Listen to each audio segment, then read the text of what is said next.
இன்றைய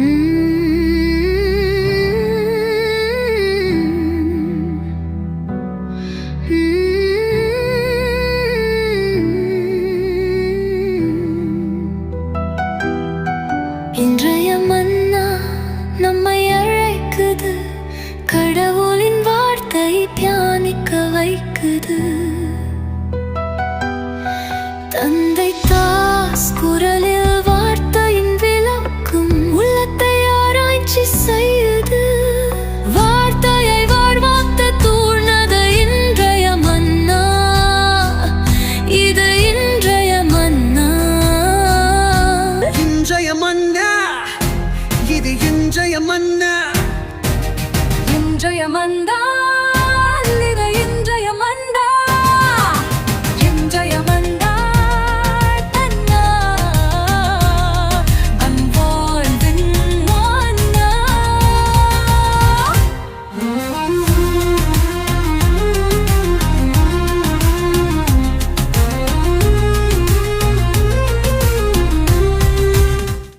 இயேசுவுக்கு பிரியமான அன்பு இறை உறவுகளே, நண்பர்களே, உங்களை சிறப்பாக இந்த புதிய நாளில் சந்திப்பதிலே மிகுந்த மகிழ்ச்சி.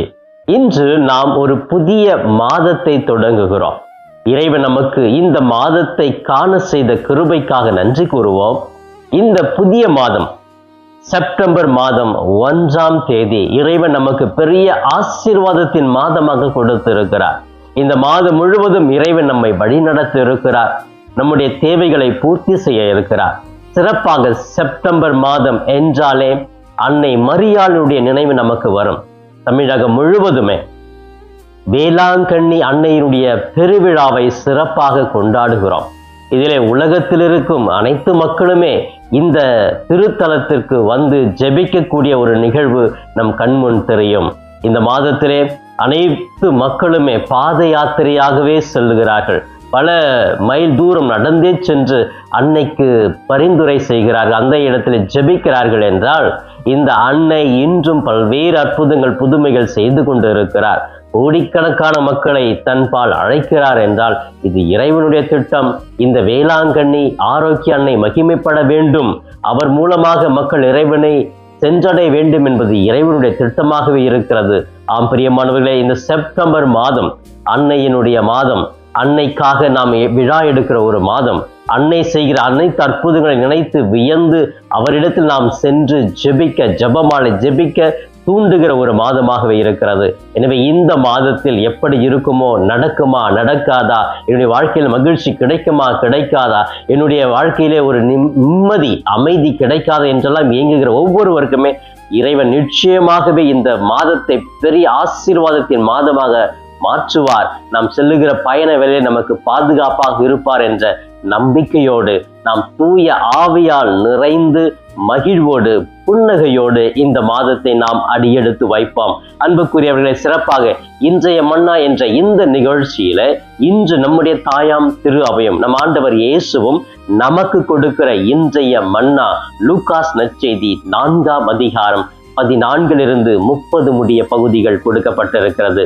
ஆம் பிரியமானவர்களே, இந்த பகுதியை நாம் படிக்கிற பொழுது நான் என்ன தியானித்தேன் என்றால், நான் என்னுடைய தனிப்பட்ட ஜெபத்தில் சிந்தித்தேன் என்றால், இயேசு தன்னுடைய வாழ்க்கையில முழுமையாக சொந்த ஊருக்கு செல்லுகிறார். அங்கே இறைவார்த்தை எடுத்து வாசிக்கிறார். எசாயாவினுடைய சுருளோட்டை எடுத்து படிக்கிறார். அந்த பகுதியில் என்ன எழுதப்பட்டிருக்கிறது? ஆண்டவர் ஆவி என் மேலே, அவர் என்னை அபிஷேகம் செய்திருக்கிறார், ஏழைக்கு நற்செய்தி சொல்லவும், சிறைப்பட்டோர் விடுதலை அடையவும் என்று தன்னுடைய அந்த இறை வார்த்தையை படித்து அங்கே தெளிவுபடுத்துகிறார். இதை கேட்ட மக்கள் எல்லாம் பார்க்குறாங்க, ஓ இவன் சூசையினுடைய மகன் தானே அப்படின்னு சொல்லிட்டு போறாங்க. பிரியமானவர்களே, இந்த நிகழ்ச்சி அடுத்து ஆண்டவர் அழகா சொல்றாரு, யாரை தேடி கடவுள் வருகிறார்? சொந்தத்தை தேடி இல்லை, புறவினத்தார் அந்நியர்களை தேடித்தான் கடவுள் செல்லுகிறார். இதுக்கு 2 உதாரணங்கள் சொல்லுகிறார். ஒரு கைம்பெண், சீரியாவை சார்ந்த நாமான்னு சொல்லுகிறார். இன்னும் அந்த ஒரு கைம்பெண் எப்படியெல்லாம் அவர்களை சந்திக்கிறார். இஸ்ரேல் மக்களை கைவிட்டுறாரு, இஸ்ரேல் மக்களுக்கு உதவி செய்வதில்லை. ஆனால் மக்கள் யாரெல்லாம் கடவுளுக்கு தெரியாமல் இருக்கிறார்களோ அவர்கள் இடத்துல அந்நியர்களை தேடி சென்று அந்த தொழுநோயை குணப்படுத்துகிறார். விதவை பெண்ணை சந்தித்து அவர்களுக்கு ஆசிரியை கொடுக்கிறார். அப்படின்னா சொந்த மண்ணுக்கு போகல கடவுள். ஏன் இஸ்ரேல் மக்கள்கிட்ட போகல? அவர்கள் அதை நம்பல.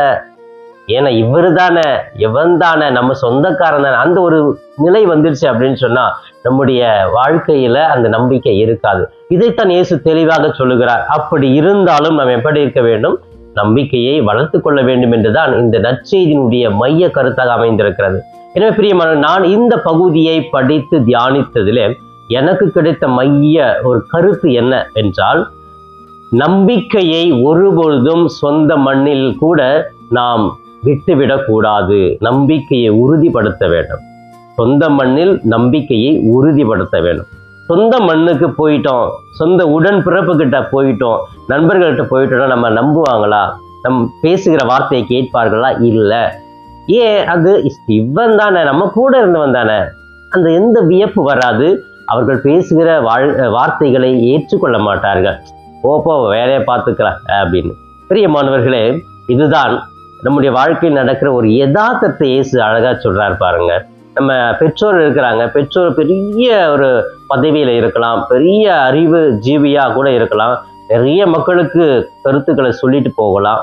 அவங்களாம் மக்கள் எல்லாம் வியந்து பாராட்டுவாங்க, வியந்து அவருடைய வார்த்தையை கேட்பாங்க. ஆனா குடும்பத்துல மனைவி கேட்க மாட்டாங்க. பிள்ளைங்க போப்பாரு, எதையாவது பேசிக்கிட்டே இருப்ப அப்படின்பாங்க இல்லையா? இது அப்ப சொந்த மண்ணுல உண்மையை நினைக்கிற பொழுது யாரும் ஏற்றுக்கொள்ள மாட்டாரு. இவரு தானே, நம்ம கூட இருந்தவர், இவருக்கு என்ன புதுசா வித்தியாசமா வந்துட போகுது அப்படிங்கிற ஒரு மனநிலை வந்துடும். அந்த இடத்துல மக்கள் நம்ப மாட்டாங்க. ஆனாலும் இயேசு சொல்றாரு, அப்படிப்பட்ட இடத்துல கூட உங்களுடைய நம்பிக்கையை நீங்க குறைச்சிட்டாங்க. ஐயோ, எங்க அப்பாவை ஏத்துக்கலையே, என் மனைவியை ஏத்துக்கலையே, என் பிள்ளைங்களே ஏத்துக்கலையே, என் நண்பர்கள் ஏற்றுக்கொள்ள மாட்டேங்கிறாங்க, என் கிராமத்தில் யாருமே கேட்க மாட்டேங்கிறாங்கன்னு சொல்லிட்டு நமது நம்பிக்கையை குறைத்து விடக்கூடாது. அந்த நம்பிக்கையை உறுதிப்படுத்த வேண்டும் என்று இயேசு சொல்லுகிறார். ஏன்னா அந்த நம்பிக்கை குறைஞ்சிச்சுன்னா இங்கதான் நமக்கு ஏத்துக்கல, இங்கதான் நமக்கு எதிரியா இருக்கிறாங்க. ஆனா வேற்று மக்கள், உறவினத்தார்கள், நம்மை பற்றி தெரியாதவர்கள் நம்ம போய் வியந்து அப்படியே கேட்கிறாங்க. வியந்து எப்படி பேசுறாரு, எவ்வளவு புதுமை செய்யறாரு, வியந்து அந்த இடத்துல அற்புதங்கள் அதிசயங்கள் நடக்கும். எனவே அந்த நம்பிக்கை இங்க குறைஞ்சிச்சுன்னா அங்க அந்த நம்பிக்கை நமக்கு வராது. எனவே எல்லா சூழ்நிலையிலுமே அந்த நம்பிக்கையோடு வாழ வேண்டும் என்று சொல்லி இயேசு தெளிவாகவே இந்த நற்செய்தியிலே கூறுகிறார். பிரியமானவர்களே, இந்த நற்செய்தியினுடைய 3 முக்கியமான கருத்துக்களை கூட நான் உங்களோடு பகிர்ந்து கொள்ள ஆசைப்படுகிறேன். சொந்த மண்ணில் இறைவாக்கினருக்கு இடமில்லை. இதை நம்ம புரிஞ்சுக்கணும். இதுதான் முதல் கருத்து. சொந்த மண்ணில் இடம் இருக்காதுங்க. நான் ஏற்கனவே சொன்னது போல, நம்ம ஒரு இடத்துக்கு போறோம்னா நம்ம உறவுகளும் நண்பர்களும் நம்ம ஏற்றுக்கொள்ள மாட்டார்கள். இது எல்லா துறையிலுமே இருக்குது, எல்லா இடத்திலுமே இந்த அனுபவம் இருக்கிறது. இவங்க தானே, அவங்க தானே அப்படி விட்டுடுவாங்க. நான் கூட ஒரு கல்லூரியில பணி செஞ்சுட்டு இருக்கிறேன், ஒரு திருப்பலி வைக்கிறேன், மற்ற காரியம் வைக்கிறோம், இவரா அப்படின்னு சொல்லுவாங்க. ஆனா இதே நான் மற்ற இடங்களுக்கு போய் செல்லும்போது இவர் வருகிறார் அப்படின்னு சொல்லிட்டு ஒரு பெரியவர் அந்த மாதிரி செய்யறாரு, இந்த மாதிரி செய்யறாருன்னு பேச ஆரம்பிப்பாங்க. ஆனா நான் எவ்வளவுதான் நல்லது செஞ்சாலும் இங்க உட்காந்து என்னுடைய கல்லூரியில இவரே தான் அடிக்கடி கூப்பிடுறாங்களே அப்படிங்கிற ஒரு நினைப்பு எல்லாருமே பேசப்படும். இதே போல எங்க வீட்டுல நான் ஒரு கவுன்சிலர், நிறைய பேருக்கு 2000 பேருக்கு மேல பர்சனலா கவுன்சிலிங் கொடுத்துருக்கிறேன். ஆனா எங்க குடும்பத்துல யாருக்காவது பிரச்சனை வந்து அவங்க கூப்பிட்டு உட்கார வச்சு கவுன்சிலிங் கொடுத்தா, சரி நான் விடு, நான் செய்ய மாட்டேனே அப்படின்னு சொல்லிட்டு போயிடுவாங்க. அப்ப அவர்கள் கேட்க மாட்டாங்க. ஆனா இதே இன்னொரு என் தங்கச்சியோ என் அண்ணனையோ வேற ஒரு கவுன்சிலத்தை கூட்டிட்டு போனா அவங்க அப்படியே ஐயோ இவர் பெரிய ஆளாச்சே, இவர் சொன்னா கரெக்டா தான் இருக்குன்னு சொல்லிட்டு மனம் மாற பார்ப்பாங்க. அவங்க உண்மையான நிலையை வந்து பகிர்ந்து கொள்ள ஆசைப்படுவார்கள். இது எல்லா துறையிலுமே எல்லாருடைய வாழ்க்கையிலுமே இருக்கிறது. பிரியமானவர்களே, இதிலிருந்து நாம் என்ன கற்றுக்கொள்ள வேண்டும்? சொந்த மண்ணிலும் சொந்த உறவுகள் மத்தியிலும் நமக்கு மதிப்பு இருக்காது. ஆனாலும் அந்த இடத்திலே நாம் நம்பிக்கையை குறைக்க கூடாது என்று முதல் கருத்தாக நான் தியானித்தேன். இந்த நற்செய்தியினுடைய 2வது கருத்தாக நான் பார்ப்பது, உண்மை செய்தி எப்பொழுதும் ஏற்றுக்கொள்ளப்படாது. பிரியமானவர்களே, இந்த 2வது கருத்துல உண்மையை பேசுனா யாருமே ஏற்றுக்கொள்ள மாட்டார். இயேசு சொல்றாரு, இஸ்ரவேல் மக்களை பார்த்து சொல்றார், உங்களுக்கு இறை அருள் வரல, உங்க இடத்துல புதுமை நடக்கலன்னு சொல்லிட்டு இஸ்ரவேல் மக்கள்கிட்ட சொல்றாரு. ஏன் தெரியுமா? அவங்களுக்கு ஏன்னா இவர் வந்து நம்ம நாட்டு சார்ந்தவர், நமது இனத்தை சார்ந்தவர், நம்ம கூட இருந்தவர் தானே, சூசையோடைய மகன் தானே அப்படின்னு சொல்லிட்டு அவங்களுக்கு அந்த ஒரு பெரிய நம்பிக்கை இல்லை அவர் மேல. அப்ப உண்மையை சொல்லுகிற பொழுது அவங்களுக்கு சில நேரங்களில் அதை ஏற்றுக்கொள்ள மாட்டாங்க. சொல்றாரு, உங்களுக்கு கடவுள் உங்களை நாடி வரமாட்டார், ஏன்னா நீங்க வந்தவங்கள ஏற்றுக்கொள்ளல. திருமுழுக்கு யோவான் இருந்தாரு, பலவாறு பேசினார், நீங்க ஏற்றுக்கொள்ளவில்லை, அவர் மறுதளிச்சிங்க. இதெல்லாம் உதாரணம் சொல்றாரு.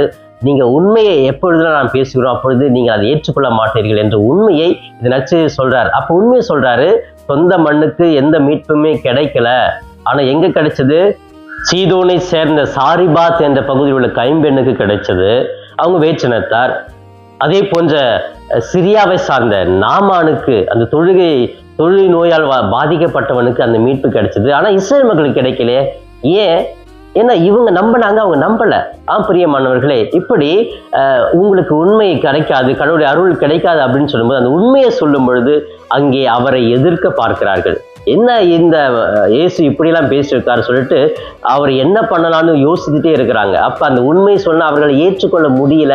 அந்த இடத்துல இருந்து ஒருத்தர் அப்படி எந்திரிச்சு போயிட்டாங்க. அங்க உட்கார்ந்து இருந்தவங்கள அந்த இஸ்ரேல் மக்களை ஒருத்தரை எந்திரிச்சு போனதாக சொல்லப்படுகிறது. பிரியமானவர்களே, உண்மையை பேசுகிற பொழுது மக்கள் நம்ம எதிரியாக மாறிவிடுகிறார்கள். நம்ம எப்படி சூழ்ச்சி செய்து ஒழிக்க வேண்டும் என்று திட்டமிடுவார்கள். எனவே உண்மை ஒருபோதும் ஏற்றுக்கொள்ளப்படுவதில்லை. ஆனாலும் உண்மையை பேசுவது நமது ஒரு கடமையாக இருக்க வேண்டும் என்று இயேசு தெளிவாக சொல்லுகிறார். இறுதியாக வஞ்சக சூழ்ச்சியும் கொலை மிரட்டலிலிருந்தும் இயேசு விலகிச் சொல்லுகிறார். பிரியமானவர்களே, நம்ம உண்மையை பேசுகிற பொழுது அந்த இடத்துல இருந்துட்டோம் அப்படின்னு சொன்னா நம்ம உயிருக்கு பாதிப்பு. இவர்கள் இயேசுவை கொலை செய்ய திட்டமிடுறாங்க, பழிக்க திட்டமிடுறாங்கன்னு அறிந்து அந்த இடத்துல இருந்து அப்படியே அழகாக விலகி சொல்றதாக நற்செய்தி சொல்லப்படுகிறது. விலகி சொல்லுகிறார். அங்க ஆர்கியூமெண்ட் பண்ணல, நான் நினைச்சுன்னா உங்களெல்லாம் அழிச்சிடுவேன், நான் எவ்வளவு பெரிய ஆள் தெரியுமா, கடவுள்கிட்ட இருந்து வந்தவன் தெரியுமா, நீங்க என்ன நீங்க சாகடிக்க திட்டம்ன்றீங்களா அப்படின்னு சொல்லிட்டு எதுவும் ஆர்கியூமெண்ட் பண்ணாம பேசாம அமைதியா அந்த இடத்தை விட்டு விலகி சென்றார் என்று நற்செய்தி சொல்லப்படுகிறது.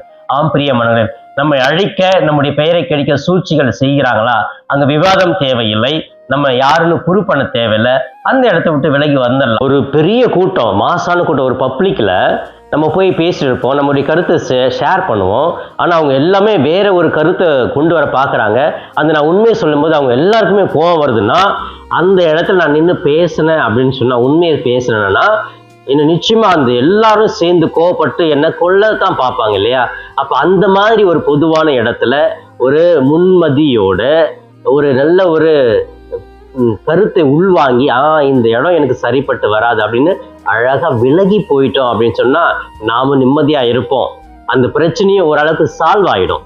ஆனா அந்த இடத்துல வீராப்பா நம்ம ஆர்கியூமெண்ட் ஆரம்பிச்சோம் அப்படின்னு சொன்னா நம்ம உயிருக்கு பாதிப்பு. அந்த இடத்துல அந்த மக்களுடைய மத்தியில கமோஷன் இன்னும் அதிகமா தான் மாறும் அப்படின்னு சொல்லித்தான் இந்த நற்செய்தியின் மூலமாக இயேசு நமக்கு தெளிவுபடுத்துகிறார். பிரியமானவரே, நம்முடைய வாழ்க்கையிலே சில இக்கட்டான சூழ்நிலைகள் உண்மை பேசுகிற பொழுது நமக்கு எதிர்ப்பு வருகிறதா, அந்த இடத்தை விட்டு சிறப்பாக மெதுவாக நகர்ந்து செல்ல வேண்டும் என்று சொல்லி இயேசு நமக்கு கற்றுக் கொடுக்கிறார்.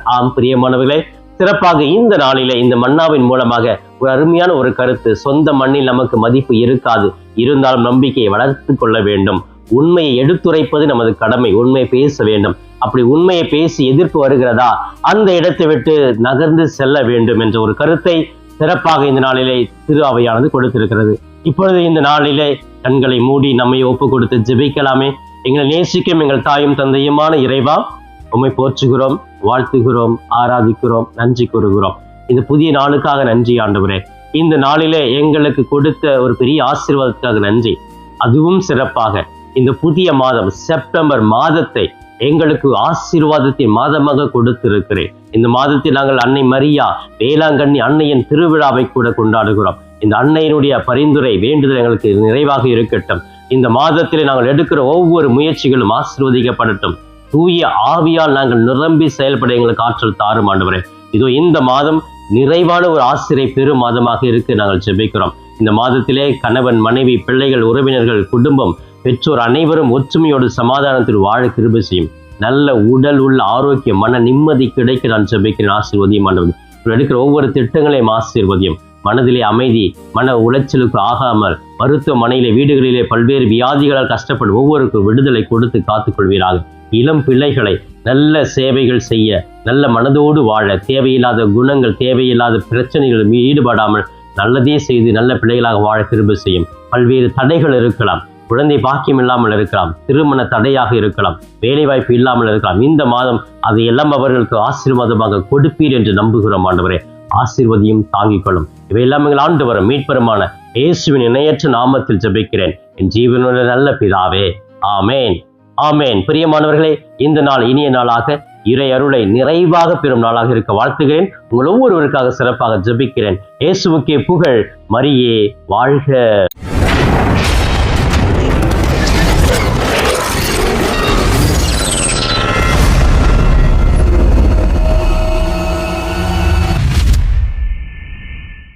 நண்பர்களே, இந்த காணொளியின் மூலமாக உங்களை சந்திப்பதில் மிகுந்த மகிழ்ச்சி. இந்த காணொளியை முழுமையாக பார்த்த உங்களை வாழ்த்துகிறேன். தொடர்ந்து ஃபாதர் தாஸ் கேப் யூடியூப் சேனலை பாருங்கள், ஜெபியுங்கள், இறைவன் மீது இருக்கிற நம்பிக்கையை ஆழப்படுத்துங்கள். உங்களுக்காக தொடர்ந்து ஜெபிக்கிறேன். இறை ஆசிர் என்றும் உங்களோடு இருக்கட்டும். இறைவனுடைய அமைதி உங்கள் உள்ளத்திலே குடிகொள்ளட்டும். உங்களுடைய குடும்பம் சமாதானத்தோடு வாழட்டும். நீங்கள் எடுக்கிற ஒவ்வொரு முயற்சிகளும் ஆசீர்வதிக்கப்பட நான் தொடர்ந்து ஜெபிக்கிறேன். தொடர்ந்து இந்த சேனல் ஃபாதர் தாஸ் கேப் யூடியூப் சேனலை சப்ஸ்கிரைப் செய்துவிட்டு தொடர்ந்து வருகிற ஒவ்வொரு காணொளியும் பார்த்து இந்த யூடியூப் சேனலை தாங்கும்படி உங்களை பாசத்தோடு கேட்டுக்கொள்கிறேன். நன்றி.